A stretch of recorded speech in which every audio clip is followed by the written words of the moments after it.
If there's one thing you can always trust Hasbro to do, it's glazing their G1 characters. Absolutely unapologetically hosing them down with thick, creamy seamies. Legacy Sandstorm is perhaps one of the greatest glazings Hasbro has ever given to a G1 character, but he's got one annoying problem keeping him from being the cream of the crop. Welcome back to the show, it's Gay for May. Legacy Sandstorm is a hard R remake of his classic G1 toy, one of the original triple changers designed by Hasbro in 1986.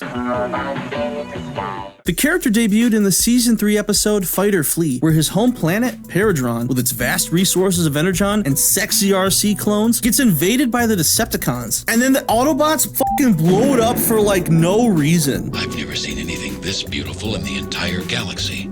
All right, give me the bomb. But Gay for May, in the original script, it says that the Decepticons turn the planet into a giant weapon. I'm gonna show you my fucking giant weapon. How about that? How you feel about that, huh? How you feel about that? But after that, he starts up a bromance with Octane of all people. And they hit it off really well, actually, since they're both triple changers, you know? They both like to change it up. If you're picking up what I'm putting down. What? That's gay! I can't believe Transformers has gone woke now. All right, that's it. I'm going back to sleep. Sandstorm's first vehicle mode is a bulky black and tangerine colored helicopter. At first glance, you could barely even tell that this is a triple changer. Nearly every part of the buggy mode is encased within the helicopter, aside from the wheels that are poking out from underneath. But many helicopters actually do have wheels, so they're not entirely out of place, and they're functional in this mode too. This vehicle has had an interesting history in this franchise. It's not as explicit with Legacy Sandstorm, but G1 Sandstorm's helicopter mode was primarily based off the Sikorsky Sea Stallion, a heavy lift cargo copter that was deployed by everyone's favorite crayon gobblers,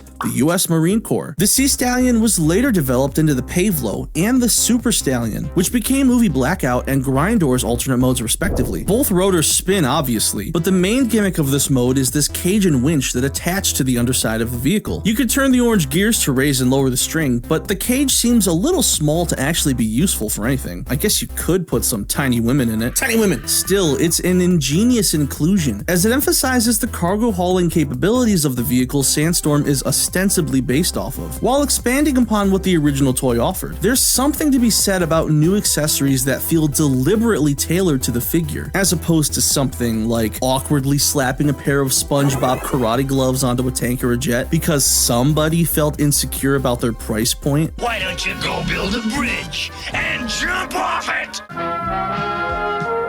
The Transformers will return after these messages. Next, we have Sandstorm's second vehicle mode, a beefy armored dune buggy. He's long and sleek with big thick treads on his tires and a massive engine block in the back. He's more of the off-road racing variety of dune buggy, not the recreational kind, like the one Drake and Josh got from that crackhead the one time. I wonder what that guy's been up to lately. Oh my fucking god. The buggy has some great rolling ability thanks to these pinned wheels and rubber tires, a little detail he actually shares with another Legacy figure, fellow dune buggy Beachcomber. Once again, Hasbro out here for real giving these random ass G1 characters that Chinese censorship treatment. I can't even remember the last time Optimus had rubber tires.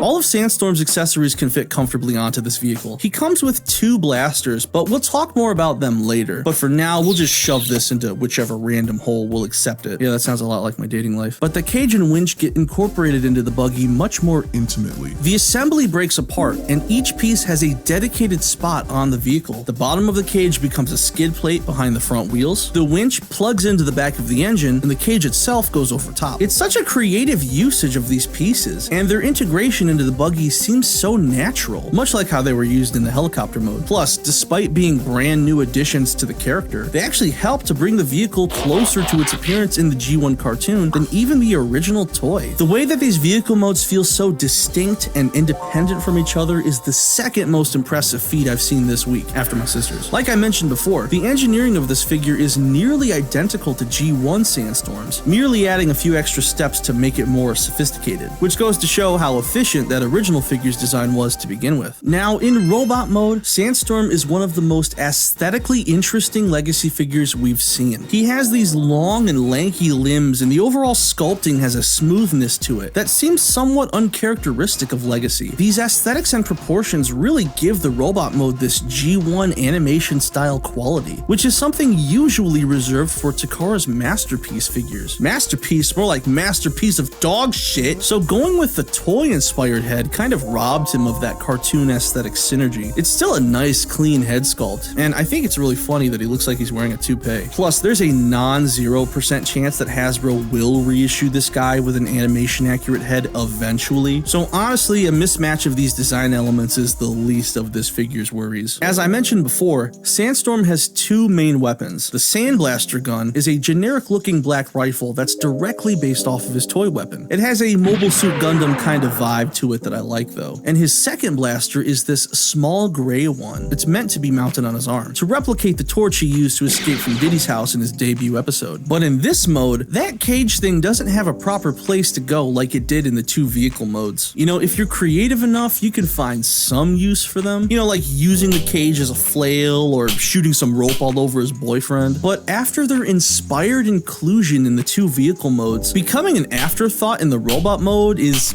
kind of pathetic. The other thing that really blisters my bunghole about this figure are the loose connections for the chest. This little 5mm peg is too short, and these tabs don't really connect to anything. So no matter how hard I push it together, Sandstorm's chest refuses to stay closed. It especially tends to undo itself when you try to move his arms around while posing him. Far be it from me to complain about somebody's top coming off, but considering how much thought and effort Hasbro put into designing the rest of this figure, despite almost completely recycling the blueprint of its predecessor, it's absolutely baffling to me that such a blatant ass quality control issue managed to slip through the cracks like this. I still think the overwhelming strength of his two vehicle modes is enough to consider Sandstorm the best triple changer we've seen in the last few years, but he was almost the best Legacy figure of this year too. Now, if you want to see how to completely fail at being a triple changer, you can check out this review next. But anyway, that's just my opinions. Please leave yours in the comments below.